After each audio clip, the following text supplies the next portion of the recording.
चलिए कक्षा 10 एनसीईआरटी गणित के अध्याय द्विघात समीकरण को आगे बढ़ाते हुए आज हम लोग प्रश्नावली 4.3 के बारे में पढ़ेंगे। प्रश्नावली 4.1 और 4.2 को हमने पहले ही पढ़ लिया है। आज हम लोग द्विघात समीकरण के विविक्त कर के बारे में पढ़ेंगे। चलिए इसमें थोड़ा सा देख लेते हैं। सबसे पहले हमको ये पता होना चाहिए कि जो द्विघात का समीकरण होता है वो क्या होता है। तो आई होप कि सबको पता ही होगा कि दो घात का जो समीकरण होता है उसका मानक रूप क्या होता है। उसका मानक रूप होता है ax² प्लस में bx और प्लस का c इक्वल टू में क्या होता है 0।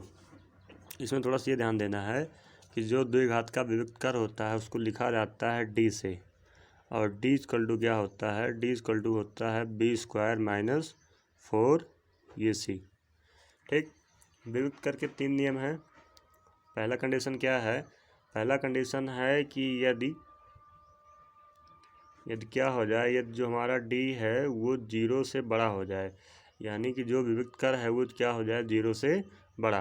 देखिए d को हम क्या लिख सकते हैं, d को हम लिख सकते हैं b² - 4ac।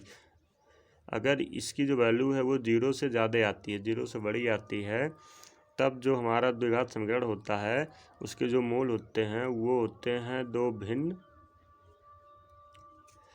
व वास्तविक मूल।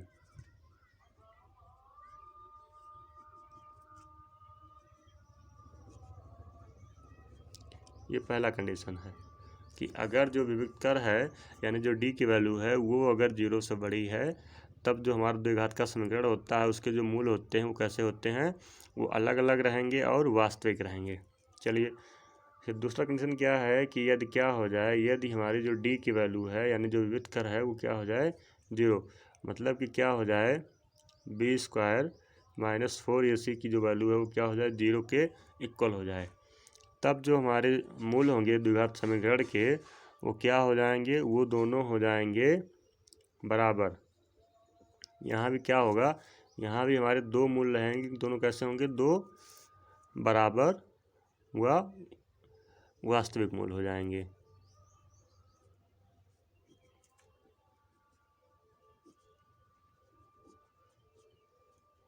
देखिए तीसरा क्या होता है, तीसरा होता है कि यदि क्या हो जाए, यह देखिए अभी हमारा बड़ा हो गया d, मतलब जो था वो 0 से बड़ा था, फिर d हमारा 0 के इक्वल हो गया। अब क्या हो जाए, अब अगर d हमारा 0 से छोटा हो जाए, मतलब कि जो b² - 4ac है इसकी वैल्यू क्या हो जाए, इसकी वैल्यू 0 से कम हो जाए, तब देखिए तब क्या होगा, तब इसका कोई भी वास्तविक मूल नहीं होगा, कोई वास्तविक मूल नहीं होता। इसके जो मूल होते हैं वो क्या हो जाते हैं, वो हो जाते हैं काल्पनिक। तो विविक्त कर के 3 नियम हैं। पहला नियम ये है कि अगर हमारी जो d की वैल्यू है यानी जो विविक्त कर है वो 0 से बड़ा है, तब हमारे क्या होंगे, द्विघात समीकरण के दो वास्तविक मूल होंगे और दोनों अलग अलग रहेंगे। फिर मान लेते हैं कि यदि हमारा d की जो वैल्यू है वो क्या हो जाए 0 के इक्वल हो जाए, यानी b² - 4ac जो है विविक्त कर वो क्या हो जाए 0 के बराबर, तब भी यहाँ वास्तविक मूल ही होंगे लेकिन दोनों का मान क्या होगा, बराबर होगा। और तीसरा क्या है कि यदि क्या हो जाए, d जो हमारा है, d हमारा 0 से छोटा हो जाए, तब क्या होगा, तब ये b² - 4ac क्या हो जाएगा 0 से छोटा, यानी तब इसका कोई भी वास्तविक मूल नहीं होगा। इसी बात को समझने के लिए, यानी कि जो विविक्त कर है उसे समझने के लिए हम क्या करते हैं, कुछ एग्जांपल्स लेते हैं। जैसे हमने पहला एग्जांपल्स लिया है, हमारा जो द्विघात समीकरण दिया गया है इसमें वो है 3x² - 5x + 2 बराबर 0। इसमें अगर हम देखेंगे तो इस समीकरण में हमको ये बराबर क्या है, ये बराबर दिया गया है 3, और ऐसे ही b बराबर क्या है, b बराबर -5 है, और c बराबर क्या है, वो है 2। अब हम इसका क्या निकालते हैं, हम इसका निकालते हैं विविक्त कर यानी कि d। तुमको फार्मूला पता है, d बराबर क्या होता है, वो होता है b² - 4ac। सबका मान भर देंगे। देखिए b का मान क्या है, -5 है, चिन्ह का इसमें ध्यान देंगे, तो -5 का स्क्वायर हो जाएगा -4। ये का मान कितना है, ये का मान है 3, और c का मान है 2। देखिए -5 का स्क्वायर हो जाएगा 25, माइनस ये हो जाएगा 4 × 3 = 12, और 12 दूनी 24, यानी d का मान कितना आ जाएगा, d का मान आ जाएगा 1।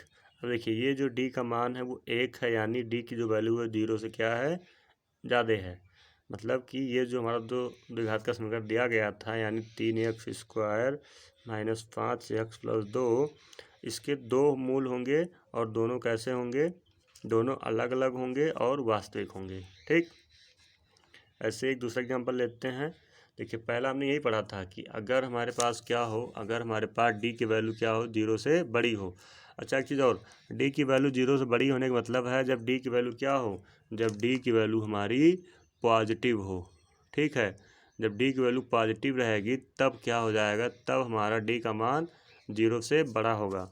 और जब डी की वैल्यू यहाँ भी क्या होता है, यहाँ भी पॉजिटिव ही कह सकते हैं होता है, लेकिन इसमें क्या होता है, इस तीसरे वाले में जो डी की वैल्यू होती है वो क्या होती है, डी की वैल्यू हमारी यहाँ निगेटिव हो जाती है, इसीलिए डी का मान क्या होता है, 0 से कम होता है। चलिए एक और एग्जांपल लेते हैं। दूसरा एग्जांपल हम ले लेते हैं 3x² माइनस 2 कड़ी में 6x प्लस 2 इक्वल टू 0। ये हमारे पास एक द्विघात समीकरण है। हमको इस समीकरण के मूल की प्रकृति बताना है कि ये मूल किस प्रकार का होगा, तो हम वही चीज़ कर लेते हैं। ये बराबर इसमें हो जाएगा 3, बी बराबर इसमें हो जाएगा माइनस 2 कड़ी में 6 और सी की वैल्यू हो जाएगी 2। अब हम डी निकाल लेते हैं, तो डी बराबर होता है b² माइनस 4ac।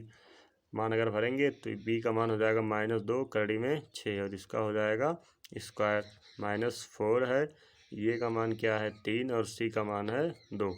अब देखिए यहाँ माइनस से स्क्वायर करेंगे तो प्लस हो जाएगा और 2 का स्क्वायर हो जाएगा 4 और कड़ी में 6 का स्क्वायर हो जाएगा 6 माइनस ये हो जाएगा 4 3 12 दूनी 24 और ये भी हो जाएगा 4 छक 24 और ये माइनस का 24, यानी जो डी की वैल्यू हो क्या हो गई है, 0 के इक्वल हो गई। मतलब इस समीकरण के मूल क्या होंगे, ये जो द्विघात समीकरण दिया गया था इसके दोनों मूल क्या होंगे, वो वास्तविक तो होंगे लेकिन वो कैसे होंगे, वो बराबर होंगे, वास्तविक व बराबर। क्योंकि अभी हमने पढ़ा है कि अगर डी की वैल्यू क्या हो, 0 के इक्वल हो, तब जो समीकरण के मूल होते हैं वो दोनों मूल कैसे होते हैं, वो बराबर और वास्तविक होते हैं। चलिए एक ऐसा ही तीसरा एग्जांपल ले लेते हैं। इसमें क्या है, मान लेते हैं हमारे पास कोई द्विघात समीकरण है 2x² minus 4x plus 3 equal to में 0। इसमें देखिए इसमें ये की वैल्यू कितनी है, ये की वैल्यू इसमें 2 है, बी की वैल्यू यहाँ माइनस का 4 है और सी की वैल्यू यहाँ है 3। इसका जब हम निकालेंगे डी का मान तो ये हो जाएगा D equal to b² minus 4ac।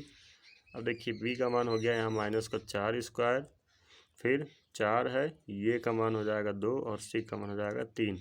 देखिए 4 का स्क्वायर हो जाएगा कितना, और माइनस यहाँ है तो माइनस हट के ये हो जाएगा क्या, प्लस में 16 और माइनस, ये देखिए 4 दूनी 8 और 8 त्रिक हो जाएगा हमारा ये 24, यानी जो डी की वैल्यू आएगी, देखिए प्लस में 16 है और माइनस में 24 है।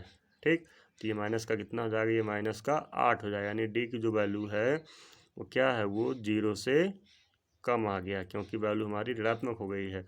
तो ये जो समीकरण दिया गया था यानी कि 2x² माइनस 4x प्लस 3, इसका कोई भी वास्तविक मूल नहीं होगा, कोई भी वास्तविक मूल इसका नहीं होगा।